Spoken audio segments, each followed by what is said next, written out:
아침이 즐거우면 하루가 행복합니다. 안녕하세요. 생방송 아침이 좋다의 김경섭입니다. 2월 21일 금요일 아침 이경림입니다. 네. 자, 어제 착한 문구용품 고르는 이 지혜에 대해서 소개해드렸었는데 신학기 용품 구입하실 때 신중을 더욱 기하셔야겠습니다.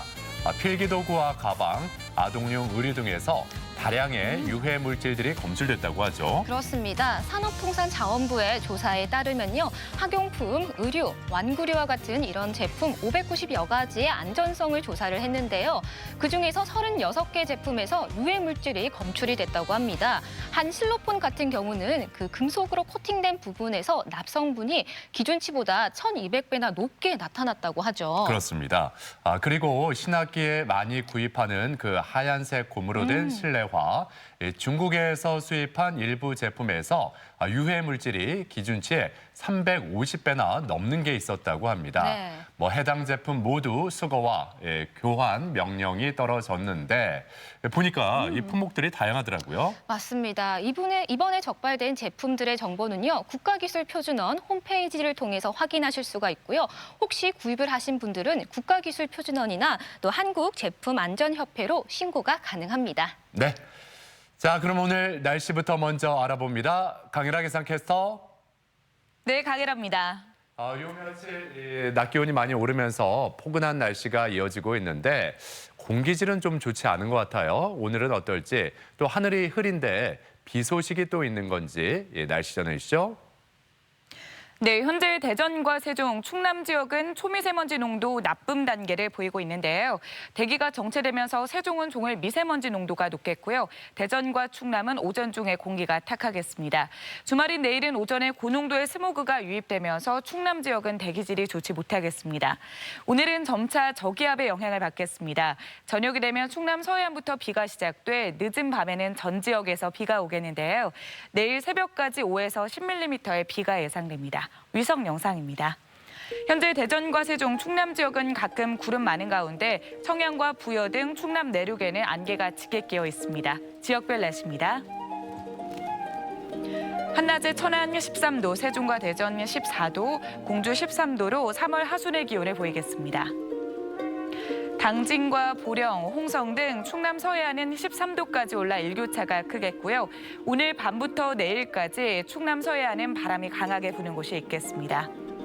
물결은 모든 해상에서 잔잔하게 일겠지만 서해 중부 해상에는 해무가 짙게 끼는 곳이 있겠습니다. 주간 날씨입니다. 내일 오후부터는 구름이 걷히면서 맑은 하늘이 드러나겠고요. 다음 주 초반에는 비가 내리겠습니다. 날씨였습니다. 네, 가장 빠르게 변하는 유행하면 바로 패션이 아닐까 싶습니다. 올해도 참 다양한 패션 트렌드들이 쏟아지고 있는데 그중에서 저에게도 익숙한 단어들이 있더라고요. 올해 패션 트렌드, 이 감성은 뉴트로, 컬러는 뉴트럴이라고 합니다. 맞습니다. 뉴트로는 이미 다들 아시다시피 레트로의 뉴가 더해져서 새로운 복고 열풍을 알리는 신조어고요. 뉴트럴은 중립의 중간에라는 뜻인데요. 채도가 낮은 색상을 의미합니다. 톤이 좀 낮다 보니까 조금 더 차분하고 고급스러운 느낌이 있더라고요. 그래요. 그러고 보면 요즘에 진 패션이 다시 유행을 하고 있고 또 나팔 바지도 많은 분들이 입으시던데 가족 여러분은 어떠실지 그 복고 감성을 한번 나눠보고자 합니다. 그래서 오늘 사진 사연 주제 이렇게 정했어요. 뉴트로에서 뉴트럴까지 나만의 복고 감성은이라고 정해봤습니다. 네, 사진 사연 보내는 방법 알려드릴게요. 생방송 아침이 좋다 앱을 내려 받으셔도 되고요. 인터넷 주소창에 아침이좋다.kr 입력하시고 닉네임과 전화번호 쓰면 오늘도 사진과 사연 보내주실 수 있습니다. 여러분들의 복고 감성 사진 많이 보내주세요. 네. 자, 오늘 첫 소식, 우리 지역의 문화 예술 소식을 전해드리는 문화 나들입니다. 앞서 그 복고 감성에 대한 말씀을 좀 드려보니까 또 어렸을 때 학창 시절 생각이 좀 떠오르는데 어릴 때만 해도 이 취미가 뭐냐고 이렇게 했을 때 많은 분들이 이 수줍이다 이렇게 다 답변을 했었거든요. 네. 뭐 우표라든지 동전, 열쇠고리 같은 거 많이들 수집을 했었는데 그러고 보면 그런 것들이 다 나만의 역사가 되고 나의 자서전 중에 하나가 되지 않을까 이런 생각도 듭니다. 그렇습니다. 나를 표현하는 기억의 조각들이라고 보시면 될 것 같은데요.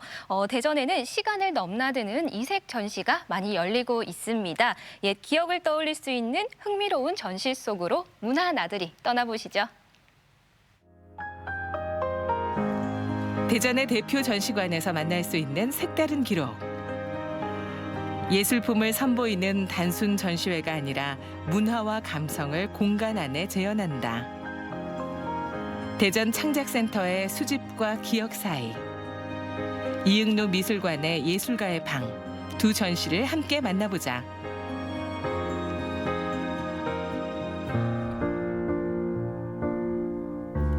대전 창작센터의 전시는 도시문화 찾기의 의미를 두고 대전의 숨겨진 브랜드를 찾는 수집과 기억 사이다. 수집이라는 부분이 어찌 보면은 한 사람 한 사람의 그 기억이고 추억이긴 하겠지만 한 시대를 또 대표하는 그런 문화가 또 있다고 생각을 했습니다. 그래서 도시가 또 어떻게 탄생을 또 했는지 또 그 속에서 살고 있는 그런 많은 사람들이 많은 기억들과 많은 그 수집품들이 어떤 역할을 하고 있는지 그런 것들을 좀 보여주는 전시가 되겠습니다. 수집이라는 주제로 함께하는 이번 전시의 첫 번째 수집광은 지역의 다채로운 문화 활동을 지지하는 예술 애호가 이홍석 대표다. 시립미술관에서 하는 전시 취지가 굉장히 좋았고요.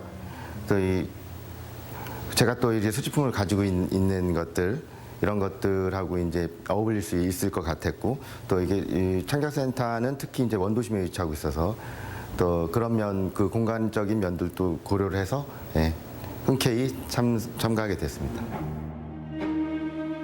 우주 비행선을 형상화해 추억의 물건을 싣고 날아간다는 의미를 담은 1층 전시관. 빼곡하게 채워진 장난감과 여러 장르의 책과 만화책. 그리고 추억의 비디오 테이프들까지 이 안에는 과거의 시간으로 가득 차 있다. 이렇게 스탠바이를 시키고요. 1, 0, 리프트업.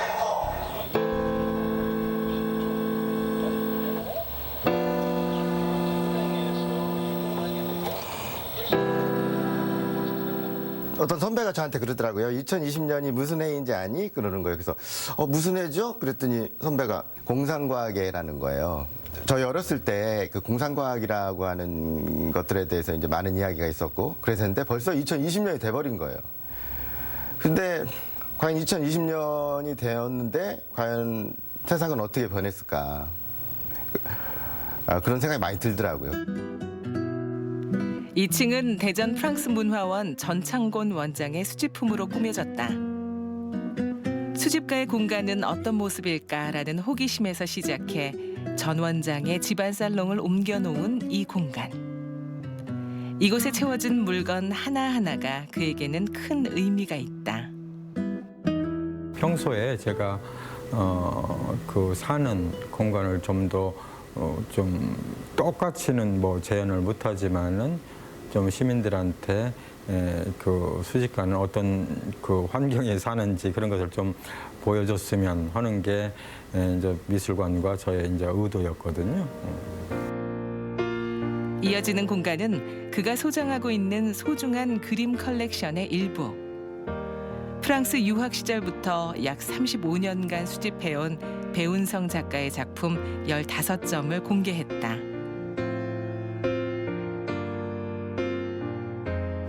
미술사에서 최초로 서양화를 그 유럽의 본토에서 이제 배우게 된 최초의 작가라고 볼 수가 있죠. 제가 작품을 모함으로써 이제 그 많은 사람들한테 작품이 이제 보여지게 되고 연구들도 이루어지게 돼서 점차 이제 알려지게 되는 거죠. 그리고 수집가의 아틀리에라는 테마로 만들어진 이곳. 종류를 불문하고 그가 모아온 다양한 수집품들을 모아 소소한 재미를 더한다. 또 한쪽에는 평소 이것저것 고치고 만들기를 좋아하는 전창권 원장의 작은 작업실이 재현돼 있다. 수집은 저에게는 하여튼 제일 중요한 그 동반자일 거예요.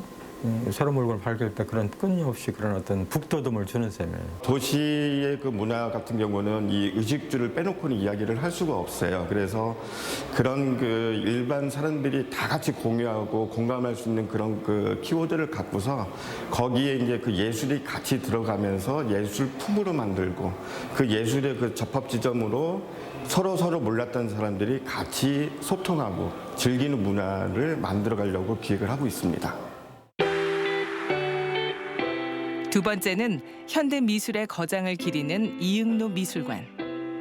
올해 첫 전시의 제목은 예술가의 방으로 소장품을 대중에게 공개하는 동시에 이응노의 흔적을 미술관 안에 담았다. 화가에게 영감과 창작의 원천이 되는 화실, 즉 아틀리에를 좀 더 시민들에게 내밀하게 보여주기 위해서 예술가의 방이라는 취지로 저희가 만들었습니다. 그래서 저희가 이러한 어떤 전시 구성을 통해서 고암생의 과거부터 현재까지 이르는 다양한 과정을 예술가의 방이라는 주제로 통일시켜서 이 전시를 구성했습니다. 서시를 연상케 하는 첫 번째 공간. 동양의 미를 느낄 수 있게 만들어진 이곳에서는 동양화의 뿌리를 두며 서구의 화법을 결합해 자신만의 세계를 구축해낸 이응노 화백의 다양한 작품이 함께 어우러져 있다. 한국화의 그런 그 전통 기법들을 서양 사람들, 프랑스라든가 서양 사람들한테 이제 시연도 보이고 이제는 교본을 이용해서 이제는 지도도 했던 그런 곳을 이제 재현했던 공간이고요. 작품들도 티칭을 위한 작품이기 때문에 약간 아카데믹한 그런 기법들이라든가 이런 것들이 상당히 많이 이제 보여지는 작품들로 구성되어 있습니다. 또 다른 전시실은 프랑스에서 활동을 이어온 이응노 선생의 시간을 표현. 여기에서 찍은 인증사진을 SNS에 올리며 관람객들이 직접 홍보 대사를 자처해주고 있다고. 미술관에서 이 사진을 찍어서 많이 추억이 될 것 같아요. 이 공간은 이응노 선생님이 70년대에 파리 응접실을 연출해 놓은 공간인데요. 대부분 핸드폰으로 사진을 많이 찍으시는데 아무래도 70년대니까 좀 더 빈티지하게 추억 간직하실 수 있도록 폴라로이드로 사진을 찍어드리고 있어요. 프랑스풍의 응접실과 어우러져 전시되어 있는 도자기와 타피스트리 작품들은 고암 이응노 화백의 이면을 보여준다. 이응노가 활동했던 70년대가 세라믹이랑 타피스트리를 제작하셨던 그 시기인데 그때 당시에 이제 타피스트리가 걸려 있는 그 방의 사진을 보고 저희가 이제 작가들과 상상으로 이런 레트로 소품들을 가지고 활용해서 방을 연출하게 되었습니다. 이어지는 전시관에서는 구두 제작소를 개조해 작업실로 활용했던 이응노의 과거를 재구성했다. 그리고 여기서 고암 선생의 더 넓은 예술 영역에 대한 이야기를 이어간다. 이응노 선생님은 서예로 출발을 하셨지만 유럽에 가서는 뭐 꼴라주라는 형식의 추상도 하셨고 또 그 이후에는 뭐 이런 나무를 이용한 조각품들도 많이 작업을 하셨습니다. 그런 이응노 선생님의 작품에 대한 우수성을 또 알리고자 또 이 방에는 그 이응노 선생님이 작업하셨던 그 작품들 중에서 조각품을 중심으로 이렇게 전시를 방을 만들었고요. 또한 2019년에 새롭게 미술관 수장고로 오게 된 신소장품을 전시해 그동안 공개되지 않았던 작품들까지 만나는 의미가 더해졌다. 나무 보면은 막 고급 나무가 아니죠. 막 썩음썩음하기도 하고 막 이렇게 막 부서지기도 하고 이렇잖아요. 그 나무를 해체해가지고 그 즉흥적으로 조형물을 만드신 거예요. 가지고 있는 조형 감각이 타고난 감각을 가지고 있다는 그런 의미를 가지고 있더라고요. 그래서 이렇게 해서 이 조형물도 그 당시 거를 재현한 거라고 보시면 되고요. 저희 미술관도 범국민 차원의 예방 대책에 맞춰서 다양한 어떤 준비를 하고 있습니다. 시민 여러분께서는 다양한 걱정이 있으시지만 안심하고 저희 미술관 찾아주시면 감사하겠습니다.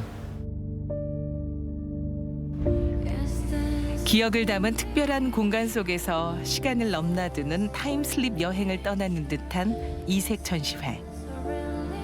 대전 창작센터의 수집과 기억 사이, 그리고 이응로 미술관의 예술가의 방까지 통통 튀는 2020년의 새 전시가 흥미로운 기록을 담는다. 네, 이 작가의 소중한 기억이 담긴 두 개의 특별한 전시를 만나봤습니다. 네.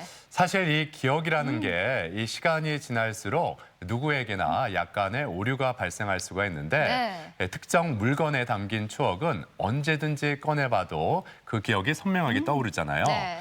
두 전시 모두 동서양의 작은 역사를 만나고 온 그런 느낌이 듭니다. 맞습니다. 수집과 기억 사이 전은요, 도시재생 프로젝트의 일환으로 마련된 전시라고 하는데요.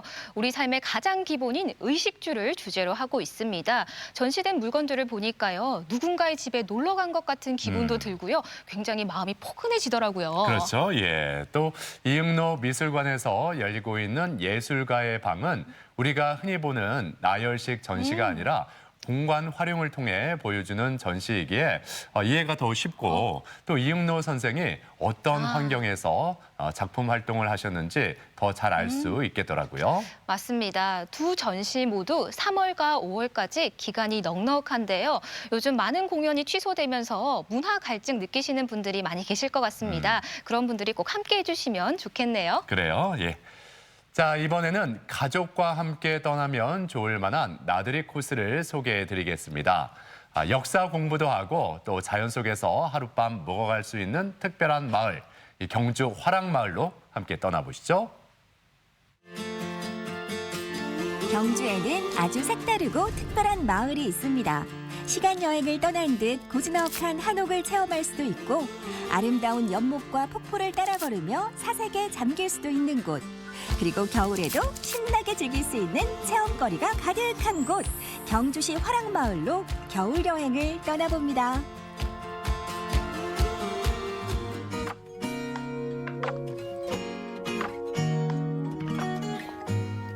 네, 저는 지금 경주 화랑마을에 나와 있는데요. 진짜 마을이라는 이름에 맞게 굉장히 넓습니다. 그리고 곳곳에 체험과 힐링을 할 수 있는 공간들이 굉장히 가득한데요. 그럼 지금부터 제가 요점 정리 들어갑니다.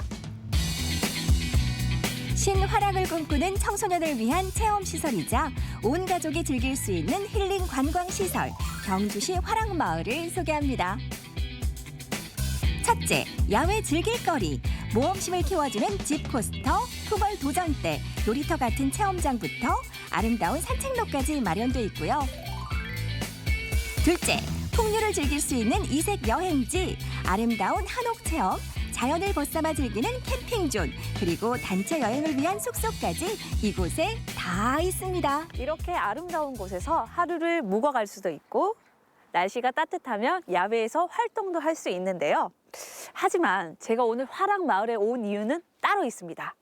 바로 지금 겨울이잖아요. 이럴 때 우리 아이들 겨울방학 좀 더 알차고 재미나게 보낼 수 있는 그런 공간을 소개해 드릴 텐데요. 바로 이것입니다. 이곳은 바로 화랑마을 전시관. 신라의 화랑 정신을 배울 수 있을 뿐 아니라 아이들이 신나게 체험하고 뛰어놀 수 있다는데요.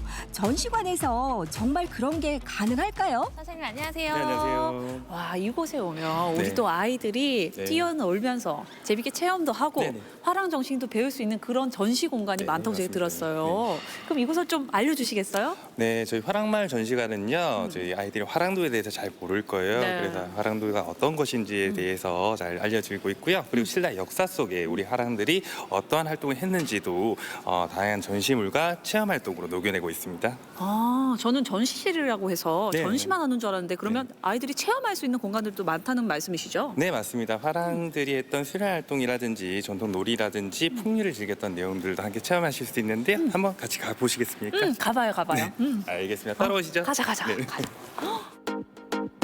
지금부터 화랑의 시대로 떠나볼까요? 늠름한 화랑 기마상이 가장 먼저 반기는 이곳에서는 화랑에 대한 역사, 인물 등을 만나볼 수 있는데요. 특히 충성에 대한 맹세가 새겨진 신라시대 비석, 임진서기석의 내용을 키오스크를 통해 알아볼 수 있습니다.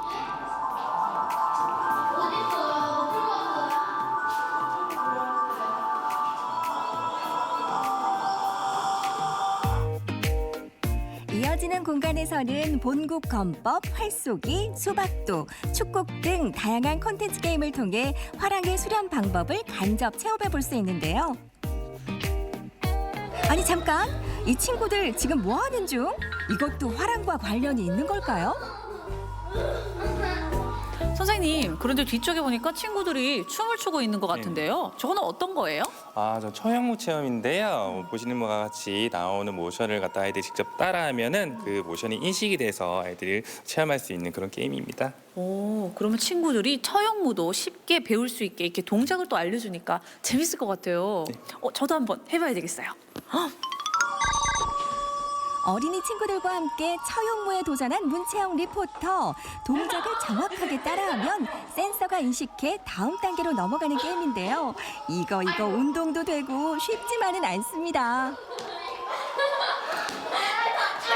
처형무 제가 직접 이렇게 쳐봤는데요. 제가 실은 또 무용가 출신이잖아요.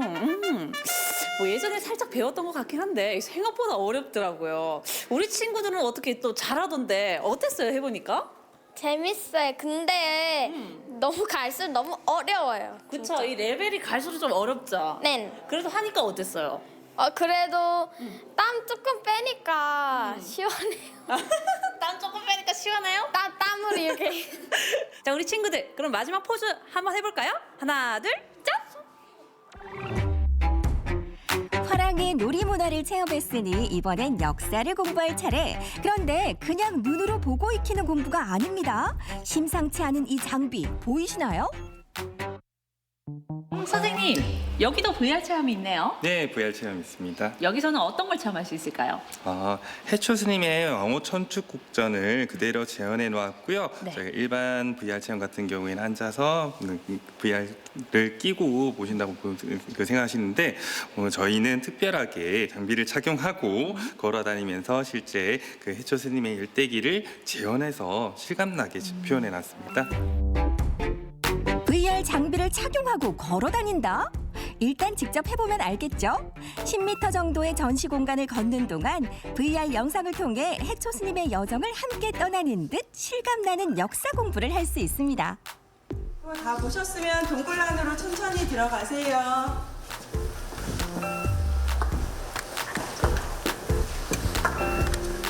소개해야 돼. 네. 그 왼쪽에가 왕호 천축국전이 있었던 곳이라고 합니다.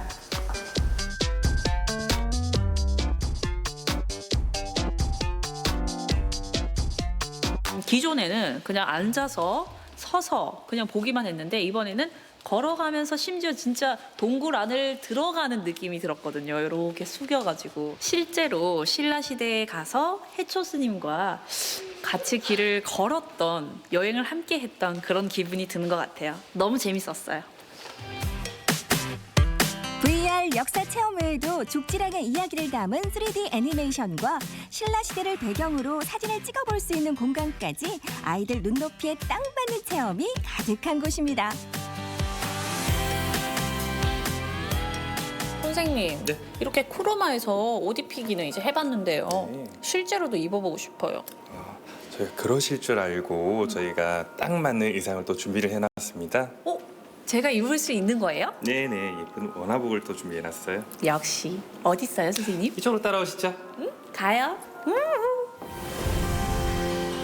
2020년에 문채영 리포터에서 신라시대 원화로 변신. 이곳을 찾는 어린이들은 누구나 화랑 원화의 의상을 입어볼 수 있습니다.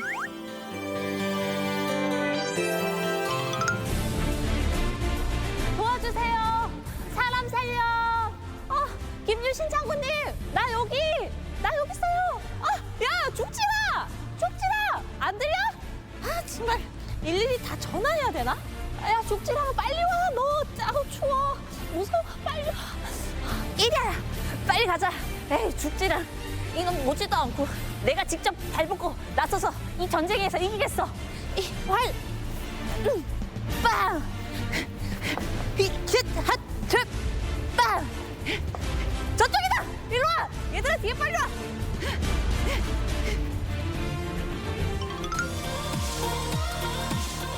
경주시 화랑마을에는 전시관 외에도 청소년을 위한 다양한 수련 프로그램이 준비되어 있는데요.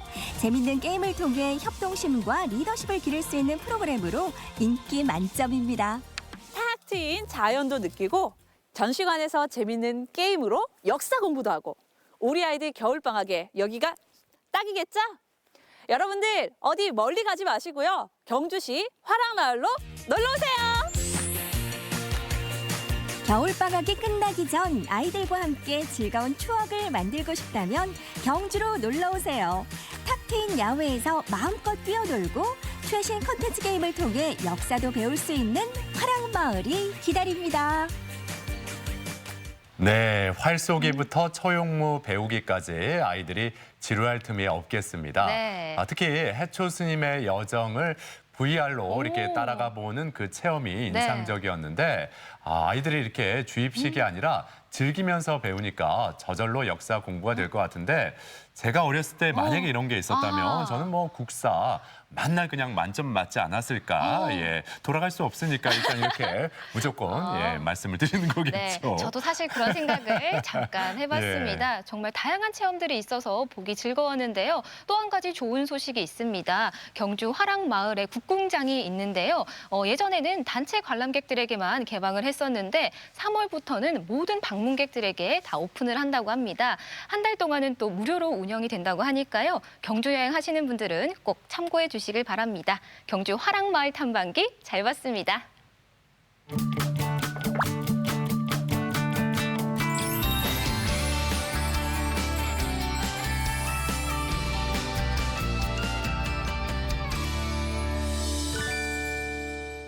네, 주변에 보면 과식을 한 것도 아닌데 항상 속이 더부룩하고 통증이 있다는 분들 볼 수가 있습니다. 네. 이게 단순히 위의 문제가 아니라 담낭이 원인일 수도 있다고 하죠. 그렇습니다. 이 통증을 한 번이라도 느껴보신 분들은 그 통증에 대한 두려움 때문에 음식을 드실 때도 굉장히 조심스럽다고 하거든요. 그래서 오늘 건강톡톡 시간에는 다양한 담낭 질환에 대해서 자세히 이야기 나눠보도록 하겠습니다. 네, 오늘 도움 말씀을 위해 김용석 소화기내과 전문의 나오셨습니다. 안녕하세요. 어서 오세요. 네.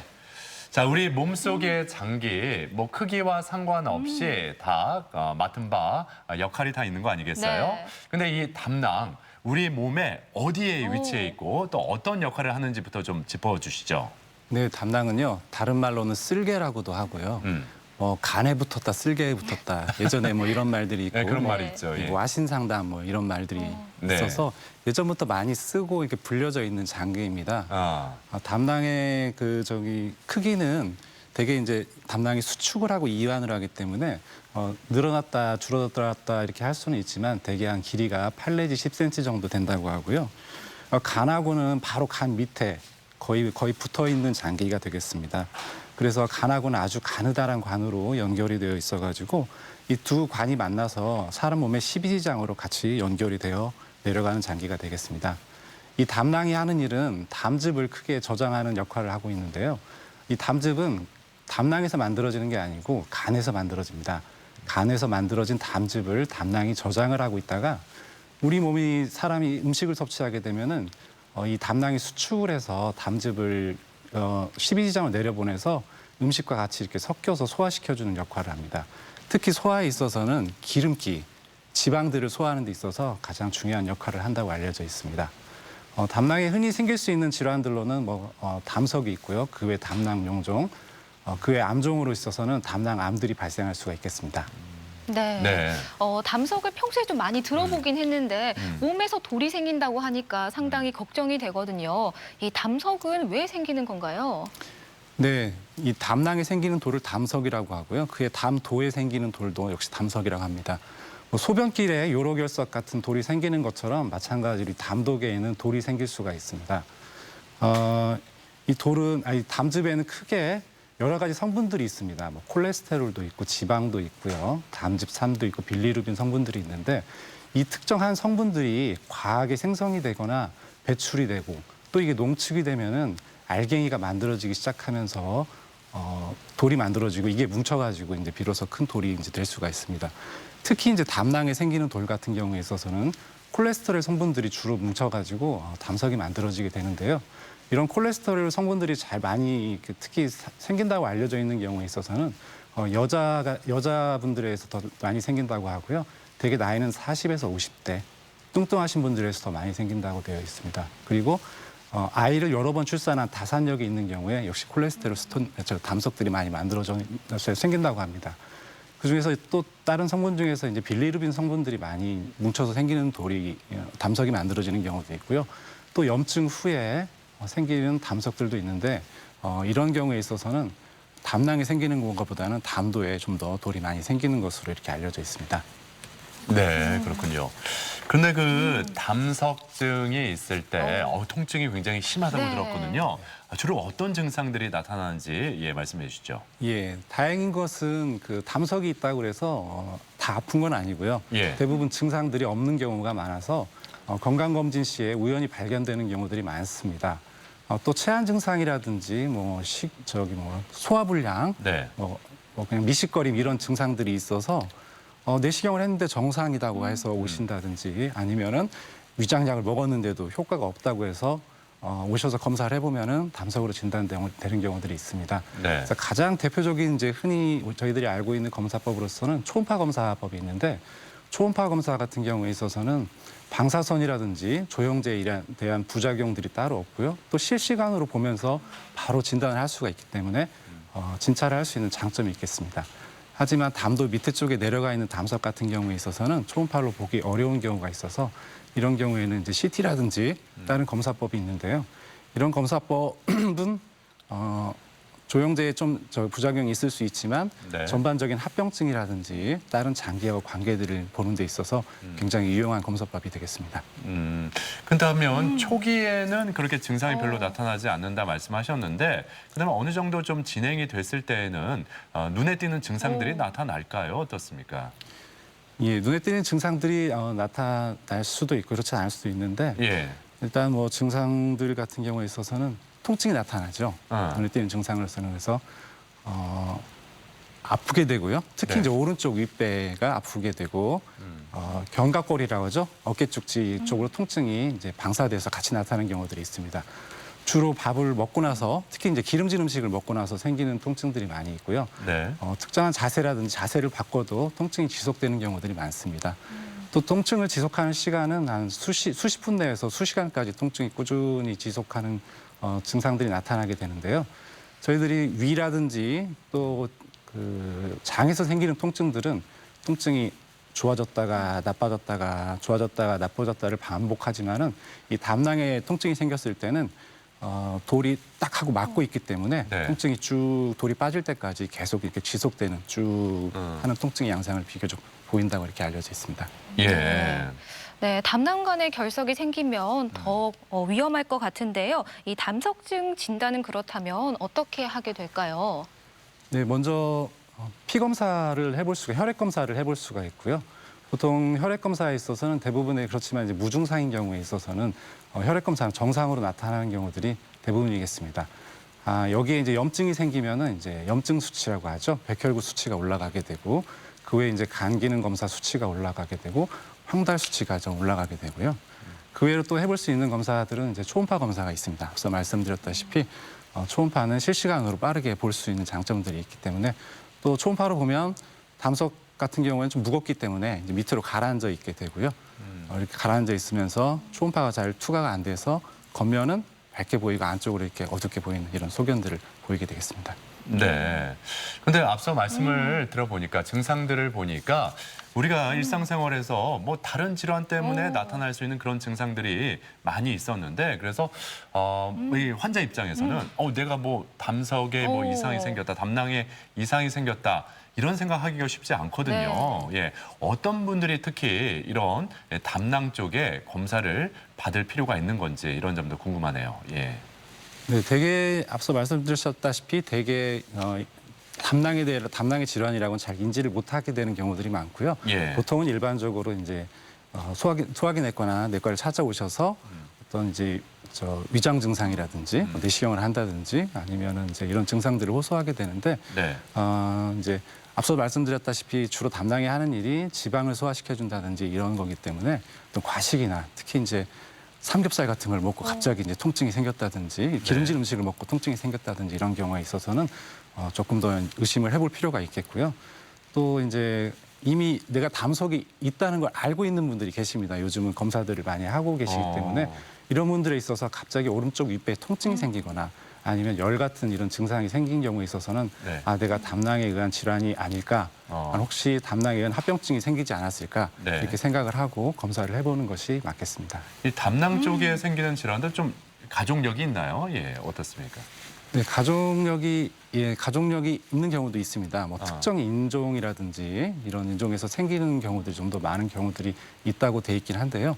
그거보다는 이제 일반적으로 최근에 우리나라도 잘 살게 되면서 여러 가지 기름진 음식이라든지 고칼로리 음식들을 섭취하다 보니까 이런 가족력보다는 사실은 먹는 음식이나 식생활 이런 것들이 더 중요한 역할을 하지 않을까. 네, 이렇게 생각이 되어집니다. 그렇군요. 예. 자, 그렇다면 이 담낭에 이렇게 좀 담석이 생겼을 때 이걸 무조건 그 수술로 없애야 되는 건지 아니면 다른 치료를 먼저 해보고 나서 없애도 되는 건지 뭐 이런 점도 설명을 해주시죠. 예, 아주 오랜 옛날에 담석에 대해서 잘 모를 때는 담석을 뭐 무조건 수술을 했던 적도 있다고 합니다. 하지만은 그냥 꾸준히 장기간 담석을 보유하고 있으면서 증상이 없는 경우에 있어서는 크게 뭐 별 합병증을 일으키지 않는다고 되어 있고요. 또 담석이 문제가 생기기 전엔 증상을 먼저 일으킨다고 알려져 있기 때문에 그러면은 증상이 있고 특히 이제 통증이 있는 경우에 있어서는 치료를 하자 이렇게 알려져 있고요.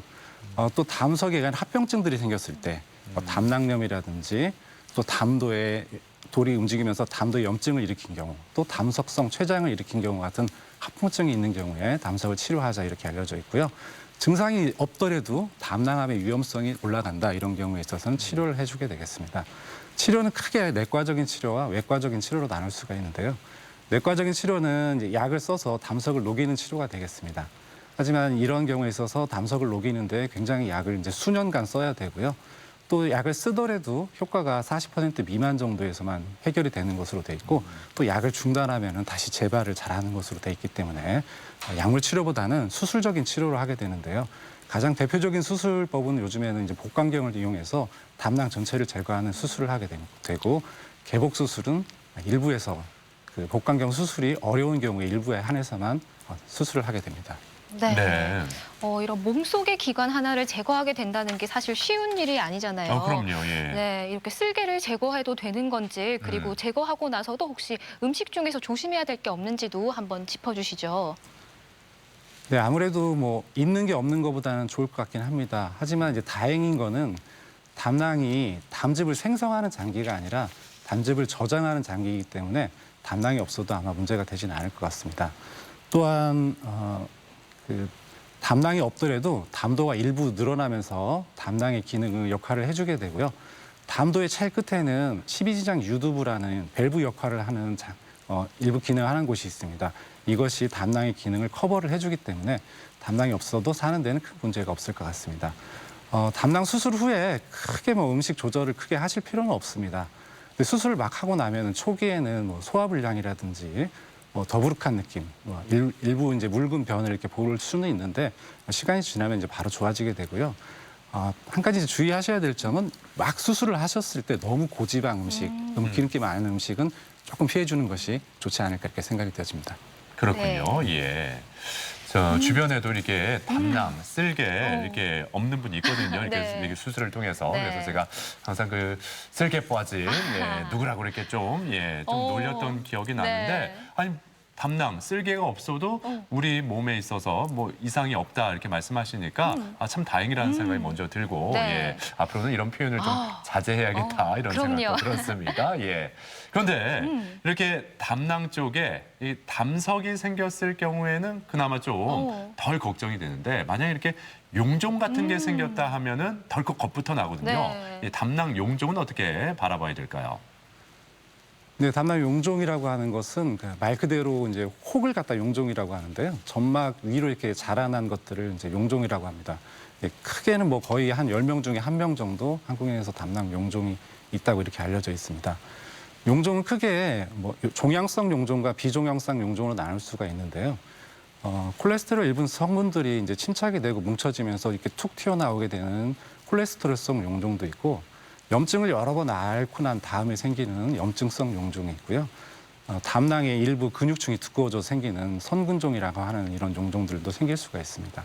또 종양성 용종으로는 이제 암으로 자라나는 선종성 용종들이 이렇게 있을 수가, 여러 가지 이제 용종들이 있을 수가 있습니다. 하지만 이게 이제 위라든지 대장 같은 경우에 있어서는 눈으로 확인을 하고 조직 검사를 해서 아, 이게 종양성 용종이구나, 선종성 용종이구나 이렇게 구별을 할 수가 있는데, 담낭은 워낙 사람 몸 안쪽에 깊숙이 있기 때문에 조직 검사가 어렵습니다. 그래서 이게 종양성 용종이냐 비종양성 용종이냐를 나눠서 치료를 하는데 좀 한 가지 이제 애로점이라 문제점이라고 이렇게 할 수가 있겠습니다. 그렇다면 이 담낭 용종은 이렇게 발견이 됐을 때 무조건 수술을 해줘야 맞는 건가요? 네, 보통 이제 담낭 용종 중에서 종양성 용종들이 많지가 않기 때문에 사실은 다 수술을 꼭 해줄 필요는 없습니다. 일부 이제 담낭 암이 의심이 되는 이제 용종들을 이제 치료를 해주게 되는데, 앞서 말씀드렸다시피 이것들이 뚜렷하게 구별되는 건 아니기 때문에 몇 가지 이제 관점을 가지고 치료를 하게 됩니다.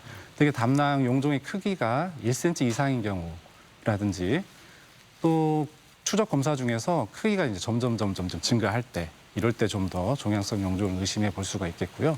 어떤 통증이라든지 이런 증상이 같이 동반되어 있거나 담석이 같이 있을 때 이 선종을 의심하고 종양성 용종을 의심하고 제거를 해줘야 될 이런 것으로 이렇게 생각을 하고 있습니다. 네, 그렇군요. 예. 아무튼 이 담낭 용종이 있을 때 뭐 무조건 수술을 하는 건 아니라고 하지만 그래도 환자 입장에서는 이 용종이 있다고 하면 좀 꺼림칙하거든요. 네. 그래서 이게 또 암으로 발전하는 게 아닌가 이런 우려가 먼저 있지 않습니까? 예, 그래서 많은 분들이 생각하기에 담낭 쪽에 암이 생기면 이 다른 암에 비해서 굉장히 좀 심각한 암이다 이런 선입견을 좀 갖고 있는데, 담낭암 비율은 어떤지, 또 왜 생기는 건지 암이, 그리고 우리가 갖고 있는 이런 선입견들이 실제로 맞는 이야기인 건지 이런 점을 좀 하나하나 좀 짚어보죠. 예.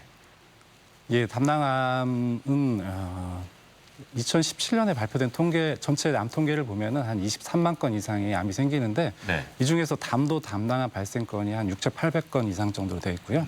담낭암은 그 중에서 한 2,600건 정도 발생한다고 알려져 있어서 그렇게 빈도가 아주 높은 암은 아닙니다. 네. 보통은 남녀 비가 뭐 거의 비슷비슷하게 하다고 알려져 있는데, 담낭암이 조금 더 여자에서 많이 생기고 담도암은 남자에서 조금 더 많이 생긴다고 알려져 있고요. 대개는 고령층에 좀 더 많이 생기는 것으로 흔히 알려져 있습니다. 그래서 70대에 제일 많이 생기고 그다음에 80대, 60대 순으로 많이 발생하는 것으로 이렇게 알려져 있습니다. 담낭암이 생길 수 있는 위험 인자들에 있어서는 이제 앞서 말씀드렸다시피 담석이 있는 경우에 조금 담낭암이 좀 더 생길 수가 있다고 알려져 있는데요. 하지만은 담석이 있는 환자의 1% 미만에서만 암이 생길 수가 있기 때문에 담석이 있다고 해서 무조건 위험하다 이런 생각은 너무 이제 과한 생각입니다. 예. 또 용종 중에서는 일부 선종성 용종이 담낭암을 일으킬 수 있다고 이렇게 알려져 있습니다.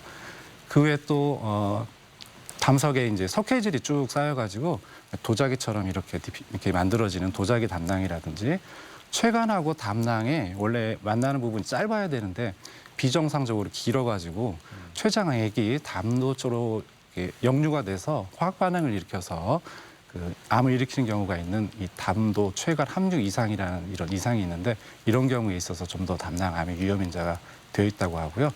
이제 비만하다든지 이런 경우에 조금 더 암이 많이 발생하지 않냐 이렇게 좀 알려져 있습니다. 그런데 이 담낭의 위치가 췌장 쪽에 가깝지 않습니까? 그런데 많은 분들이 췌장암 하면은 굉장히 심각한 암이다 이런 생각을 갖고 있기 때문에 그 이웃에 있는 이 담낭암 역시 굉장히 위험한 암이다 이런 선입견을 갖고 있는데 실제로 어떤지 이런 점도 궁금해요.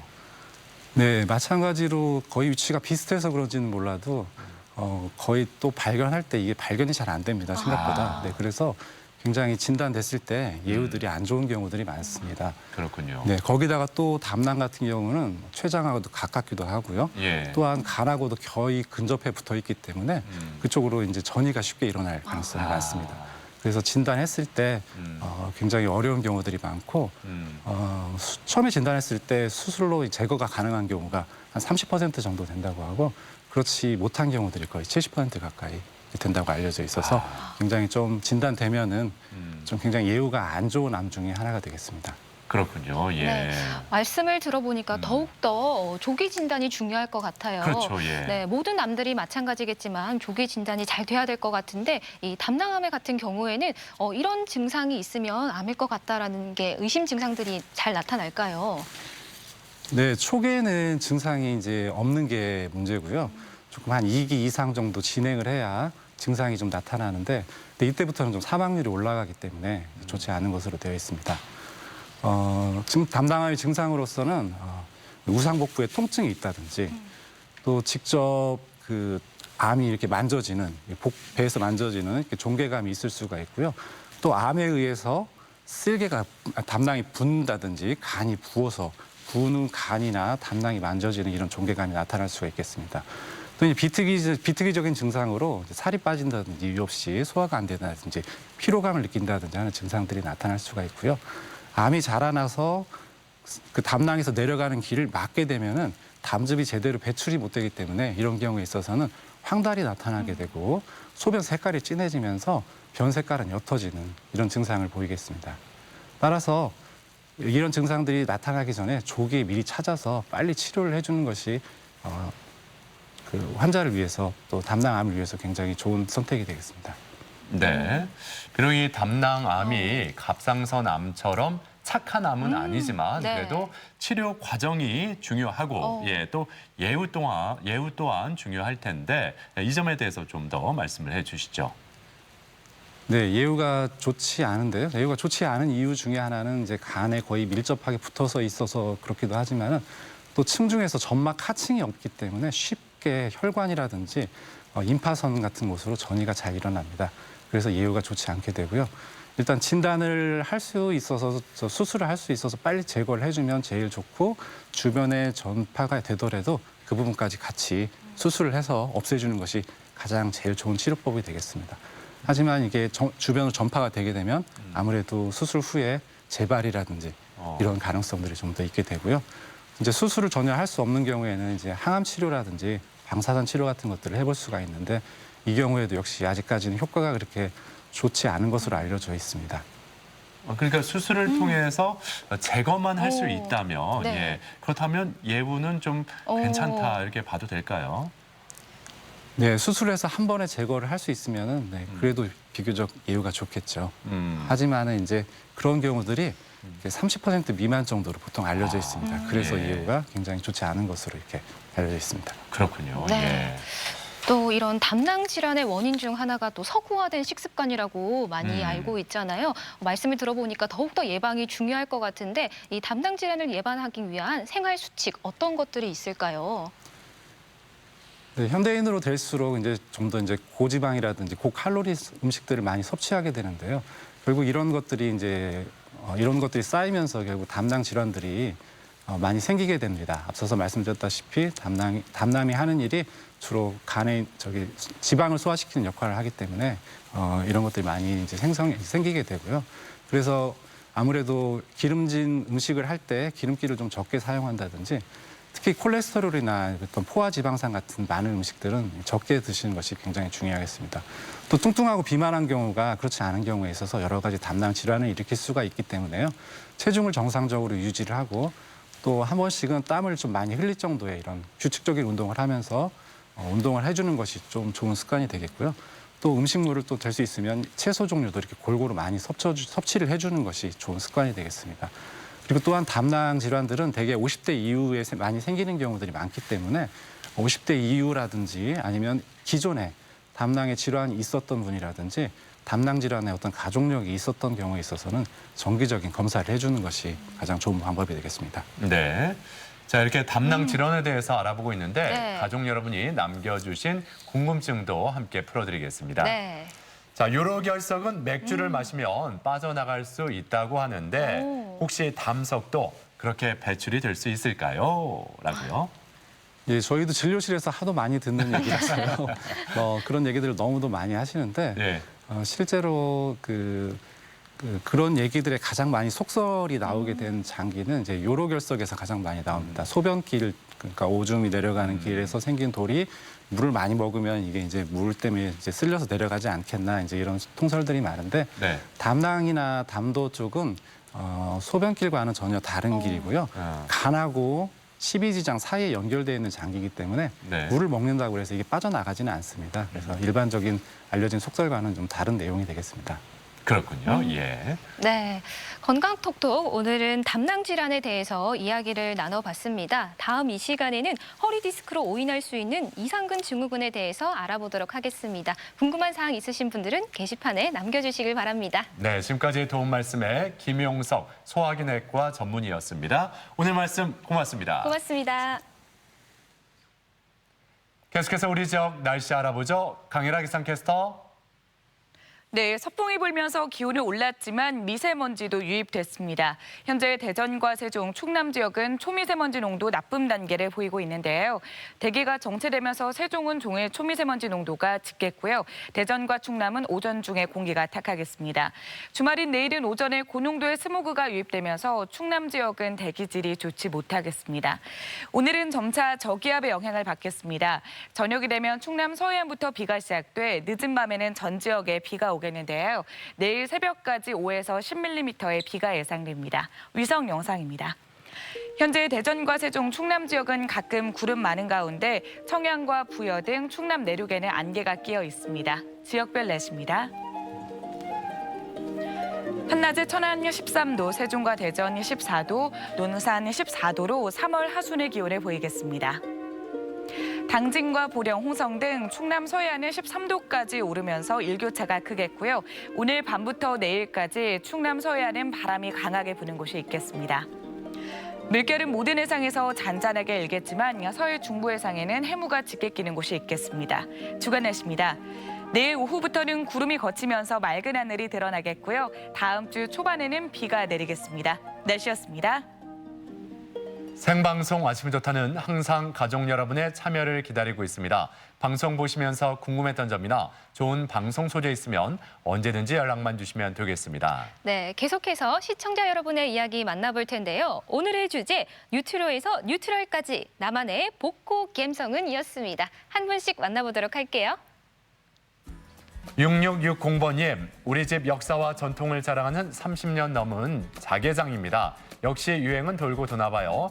자개장이 다시 인기라고 하는데 어때요? 복고 감성, 예, 제대로죠. 그럼요, 정말 멋스럽죠. 자개장, 네. 어렸을 때 뭐 집집마다 이 자개장 어머니들이 정말 좋아하셨거든요. 네. 예. 8099번님, 나팔바지예요. 한동안 유행해서 입고 다니다가 유행이 지나면서 입고 있었는데 싸이의 나팔바지라는 곡이 나온 후로 다시 입게 되었어요. 지금은 못 버리겠어요. 다시 입으시면 되죠. 네. 예. 남자들도 약간 부츠컷이라고 그래서 약간 이게 나팔바지 같은 그런 청바지 예전에 유행했었는데 다시 유행을 할지. 네, 예. 언제 한번 입고 오시죠. 한번 입어볼까요? 네. 예. 01800번님, 복고 감성의 절정은 부부 아닐까요? 변함없이 앞으로도 우리 부부 이렇게 익어가려고 합니다. 네. 그래서 저렇게 이렇게 포즈를 취하기가 이렇게 중년 부부들 사이에서 쉽지 않거든요. 보기 좋습니다. 예, 복고 감성 좋습니다. 네. 2542번님, 며칠 전 눈이 많이 내렸었죠. 어릴 때 생각하면 아이들과 동네 뒷산에 가서 썰매를 탔어요. 시설 좋은 썰매장도 좋지만 복고풍 썰매장도 참 재밌었어요. 그래요. 정말 예전에 눈 많이 내렸었는데 어렸을 때 이렇게 동네 뒤에 그 작은 언덕에 가서 그냥 뭐 포대자루라든지 비닐로 이렇게 타고 내려왔던 그런 복고 감성이 다시 한번 느껴집니다. 자, 오늘 이렇게 사진 보내주신 모든 분들께 감사드리고 복고 감성 잘 지켜나가셨으면 좋겠어요. 네, 사진 잘 봤고요. 계속해서 우리 지역 문화행사 소식 전해드립니다. 대전 도시의 기원전이 28일까지 대전 근현대사 전시관에서 계속됩니다. 대전 우먼스 아트 익시비션전이 25일까지 대전 MBC 1층 갤러리 M에서 이어집니다. 코믹 연극 신비한 요리집 백년국수가 29일까지 대전 아신극장에서 펼쳐집니다. 홍성 남당항 세족의 축제가 29일까지 홍성 남당항 일원에서 열립니다. 인류 무형 문화유산을 만날 수 있는 농악기획전이 5월 10일까지 천안 흥타령관에서 이어지고 김경동 작가의 유화 전시회가 29일까지 당진시립중앙도서관에서 펼쳐집니다. 우리 지역의 문화 행사, 축제와 함께 알찬 시간 만들어 가시면 좋겠습니다. 과거 세종시의 중심지 역할을 했던 조치원, 옛 명성을 되찾기 위해 주민들의 노력이 이어지고 있는데요. 조치원 침산리의 행복마을 만들기 프로젝트, 착한 사람들이 만들어가는 착한 거리 이야기, 월요일 마을탐구 생활에서 만나볼게요.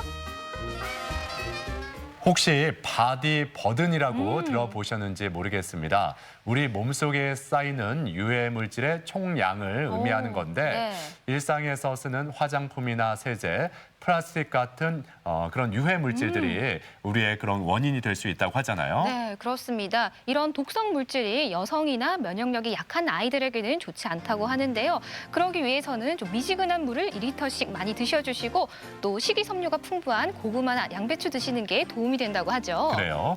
뭐 코로나19도 그렇고 건강의 소중함이 절실하게 느껴지는 그런 때입니다. 네. 작은 습관 하나가 우리 몸의 건강을 더 지킬 수 있다는 거 기억하시면서 이번 주말과 휴일도 건강하게 보내셨으면 좋겠습니다. 저희는 다음 주 월요일 아침 8시 30분에 다시 인사드리죠. 함께해 주신 여러분 고맙습니다.